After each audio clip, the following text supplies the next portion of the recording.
నేను అంటే ఇప్పుడు I never contradict with political line of the issue, ఎందుకంటే అది రాజకీయ నాయకులకి సంబంధించిన ఇష్యూ నేను మాట్లాడను. కానీ ఇక్కడ ఫోర్స్ కి సంబంధించిన ఇష్యూ వస్తుంది కాబట్టి అన్నిటికన్నా ముఖ్యంగా ఒక బ్రేకింగ్ న్యూస్ మీకు ఏంటంటే, ఇప్పుడే నాకు ఒక పోలీస్ మిత్రులు మెసేజ్ చేశారు. ఆల్రెడీ పేరు నాన్న గారి మీద ఎఫ్ఐఆర్ రిజిస్టర్ అయింది. ఆల్రెడీ ఎఫ్ఐఆర్ రిజిస్టర్ నన్ను నైటే చేశారు. ఆల్రెడీ నేను జరిగిన ఇన్సిడెంట్ మీద ఎఫ్ఐఆర్ రిజిస్టర్ జరిగింది. ఇప్పుడు దాని మన మాజీ ముఖ్యమంత్రి జగన్మోహన్ రెడ్డి గారు సంబంధించి అయినా సరే, లేదా ఈరోజు పేరు నాన్న గారికి సంబంధించి అయినా సరే, రాజకీయ నాయకులు అడుగుతున్న వాళ్ళ కోణం ఎలా ఉంటుందంటే, నేను చెప్తాను, I try to explain it in very detailed way. I not in support of anybody, but I'm telling this.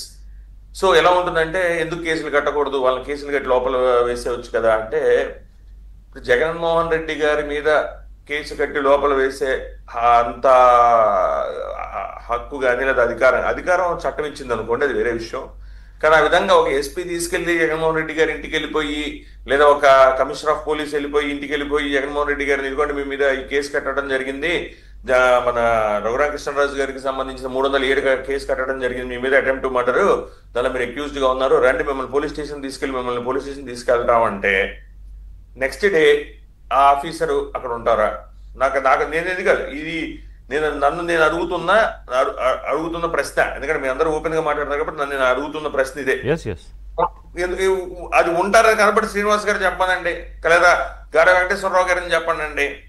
ఎందుకంటే నేను చెప్పేది ఏంటంటే, మీకు మనకు నచ్చినా నచ్చకపోయినా ఇద్దరు సీనియర్ పొలిటీషియన్స్, వాళ్ళిద్దరూ వాళ్ళకి కూడా తెలుసు జగన్మోహన్ రెడ్డి గారి మీద చర్యలు తీసుకోవాలన్నా లేదా ఇంకొకరి మీద చర్యలు తీసుకోవాలన్నా పోలీసు వాళ్ళంతగా వాళ్ళు ఇండిపెండెంట్ గా చర్యలు తీసుకునే అవకాశం ఈ రోజు ఉందో లేదో వాళ్ళకి తెలుసు. నేను నాతో చెప్పించే ప్రయత్నం చేయొద్దు దయచేసి. సో ప్రతిదీ పోలీస్ ఫోర్స్ మీదకి తీసేసుకుంటే, ఇప్పుడు మీ ఇద్దరు మాట్లాడుతున్న ప్యానలిస్టులు ప్రభుత్వంలో ఉన్నారు.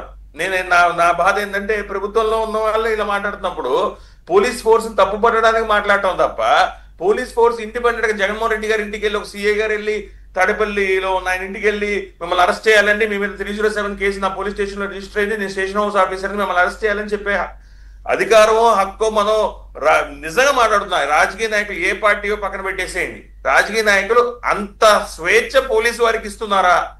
అసలు ఫస్ట్ మనం అడగాల్సిన ప్రశ్న అది అడగకుండా ఇటు పక్క ఎస్పీ గారిని అంటాం, అటు పక్క లేదు ఇంకొకరిని అంటాం అనేది, పోలీస్ ఫోర్స్ అంటాం అనేది వాళ్ళ మొరల్ కరెక్ట్ కాదు. ఎందుకంటే నేను చెప్పేది వాళ్ళు ఉద్యోగస్తులు, ఖచ్చితంగా ఇది మనందరం గ్రహించాలి. వాళ్ళు ఉద్యోగస్తులు, అంత ఫోర్స్ ఒక ముఖ్యమంత్రి గారు ఇస్తే yes go ahead and arrest. Political intervention లేకుండా ఏది పడితే అది తీసుకునే అవకాశం తెలుసండి. ఇప్పుడు ప్యానల్లో ఉన్న వాళ్ళిద్దరికి కూడా తెలుసు. నేను బహాటంగా బయటికి చెప్పగలుగుతున్నా న్యాయవాదిని కాబట్టి వాళ్ళు చెప్పలేరు అంతే. కొల్లి రఘురామరెడ్డి గారు ఆ రోజు చంద్రబాబు నాయుడు గారిని అరెస్ట్ చేసినప్పుడు కొల్లి రఘురామరెడ్డి గారు తీసుకున్న డెసిషనా, లేదా ఆ రోజు డీజీపీ గారు తీసుకున్న డెసిషనా? ఎవరు తీసుకున్న డెసిషన్ అది? ఎవరు తీసుకోవాలి డెసిషన్? పోలీసు వారికి ఇండిపెండెంట్ గా ఫంక్షన్ చేసే అధికారం మనం ఇచ్చామని అనుకోవటమే ఒక భ్రమ. సో మన ప్రభుత్వం మీద ఎక్కడన్నా మచ్చ వస్తుందేమో అని పోలీసు వారి మీద నెట్టేయటం అనేది కూడా తప్పది, ఎందుకంటే వాళ్ళు మన ప్రభుత్వంలో ఉన్న ఉద్యోగస్తులు కాబట్టి. ఓకే, జగన్మోహన్ రెడ్డి గారి విషయం అటు ఉంచితే, మరి పేరు నాని గారు ఇలా బెదిరించినా లేకపోతే కార్యకర్తల సమావేశం నరికేయండి అని చెప్పినా కూడా దెన్ వాట్ స్టాపింగ్? స్టాపింగ్ ఏం లేదు కదా, ఎఫ్ఐఆర్ రిజిస్టర్ చేశారు, చర్యలు తీసుకుంటారు. ఎందుకంటే నన్ను ఏదో నాకు చెప్పిన అదే ఆఫీసర్ గారు నాకు మెసేజ్ పెట్టింది ఏంటంటే, సార్ నా పోలీసు బందోబస్తులో ఉన్నాం, సార్ క్షమించాలి, ముఖ్యమంత్రి గారి ఏదో ఈవెంట్ ఉన్నట్టుంది మరి అక్కడ సంబంధించిన ఈ రోజు నేను ఉన్నట్టుంది, మరి శ్రీనివాస్ గారు చెప్పగలుగుతారు అదే విషయాన్ని, నా పొలిటికల్ డెవలప్మెంట్స్ ఫాలో అవుతుంది కాబట్టి.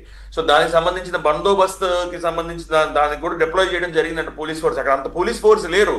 సో ఎవరైనా పోలీస్ స్టేషన్ చూడండి అంతమంది పోలీసు వాళ్ళు ఎందుకు ఉంటారని ఎవరైనా వచ్చి గలాటా చేసినప్పుడు, ఫర్ ఇన్స్టెన్స్ చెప్తాను, జస్ట్ ఎగ్జాంపుల్ అండి, ఇప్పుడు నేను వెళ్ళి పోలీస్ స్టేషన్ గలాటా చేశాను అనుకోండి, బయట అందరూ పోలీసు వాళ్ళు 2 వ్యాన్లు వేసుకొని కూర్చుంటారా? ఎవరు వచ్చి గలాటా చేస్తారు, తీసుకెళ్ళి లోపల వేసేద్దామని? అలా ఉండదు కదా. అలా చేయకూడదు, అలా చేయడానికి కూడా వీళ్ళు. అప్పుడు మిమ్మల్ని మీ ప్రభుత్వంలో ఉన్న తిడతారు, ఇంత ఆటవికంగా ఉంది. ఈ అఫెన్స్ కి అక్కడికక్కడ ఇందాక వారు అన్నట్టు అక్కడికక్కడే ఆపి ఆయన మీద కేసు అక్కడే రిజిస్టర్ చేసే అవకాశం ఉందా? పాసిబుల్ కాదు ఋషిగా, దట్స్ నాట్ లాజికల్లీ పాసిబుల్. మీరు ఒకసారి ఆలోచించి, అంత 100 మంది పోలీసు వాళ్ళు ఉంటారు ఏంటి అక్కడ? ఇప్పుడు పేరు నాని గారు 20 మందితో వచ్చారండి చెప్తున్నా, as per the like recent వచ్చిన డెవలప్మెంట్స్ ప్రకారం, మీడియాలో చూసిన ప్రకారంగా, నేను చెబుతున్న విషయాల ప్రకారంగా 20 మందితో వచ్చినప్పుడు ఆ పోలీసు వాళ్ళు 50 మంది 100 మంది పోలీస్ స్టేషన్ చుట్టూ ఉంటారు కదా పోలీస్ ఫోర్స్. ఏం చేయాలి? పైకి పోలీసు వారు అంత హడావిడిగా ఒకళ్ళని అరెస్ట్ చేసి తీసుకెళ్లి లోపల వేసేస్తారు. ఇప్పుడు మాలాంటి వాళ్ళే క్వశ్చన్ చేస్తారు, ఎందుకంటే హడావిడిగా మీరు అరెస్ట్ చేస్తారు. పోలీసు వారు ఏం చేయాలి? పోలీసు మీ మొరాల్ దెబ్బతీసి లేదా మీ ఆఫీసర్ల మీద ఈ విధంగా చేసినప్పుడు, క్రిమినల్ ఇల్లీగల్ యాక్ట్ చేసినప్పుడు వాళ్ళకి ఎఫ్ఐఆర్ రిజిస్టర్ చేస్తారు. దాని తగ్గట్టు ఆయనకి నోటీస్ ఇవ్వటమా, లేదా ఆయన్ని అయ్యా మీరు రండి మిమ్మల్ని మ్యాజిస్ట్రేట్ గారి మీద ప్రవేశపెట్టాలని చెప్పడం, మెడికల్ ఎగ్జామినేషన్ తీసుకెళ్ళడం, చట్టం కొన్ని హక్కులు ఇచ్చింది. ఇప్పుడు మీరు చెప్పినట్లు కనపడి శ్రీనివాస్ గారు చెప్పినట్టు పొలిటికల్ లేదా సినిమాల్లో బాగుంటాయి అవి, అక్కడికక్కడ అందరు రౌండ్ అప్ చేసేసి తీసుకొని పోయి మ్యాజిస్ట్రేట్ గారు, అది కరెక్ట్ కాదు. That is not procedure.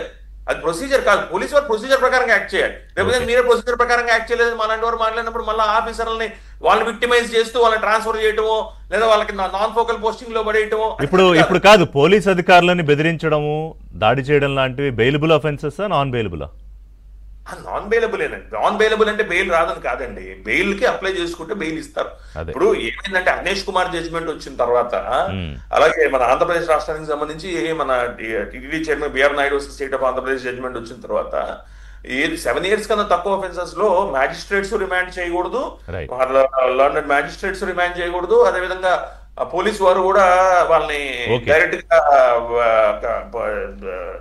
జైల్లో వేసే అవకాశం లేదు. 7 ఏళ్ల కన్నా తక్కువ ఆఫెన్సుల్లో మీరు ఏది పెట్టినా మీరు మోరల్లెస్ అదే పెట్టాలి. మీరు వేరే సెక్షన్ ఒక్కొక్క మాట 307 లాంటి సెక్షన్లు అంటే అటెంప్ట్ మర్డర్ లాంటి పెట్టారనుకోండి, అప్పుడు ప్రభుత్వం ఇష్టానుసారంగా అర్నేష్ కుమార్ గైడ్ లైన్స్ ని వైలేట్ చేయడానికో బైపాస్ చేయడానికో మీరు 7 ఏళ్ల కన్నా ఎక్కువ ఆఫెన్స్లు ఇష్టానుసారంగా పెట్టేశారు, 307 ఇష్టానుసారంగా వాడేశారని మనం ఎలా మాట్లాడామో అలానే మాట్లాడతారు. ఒకటేంటంటే ఇంకా 15 నెలలు అయింది కదా, ఇంకా మీ ప్రభుత్వం ఉంది సరే.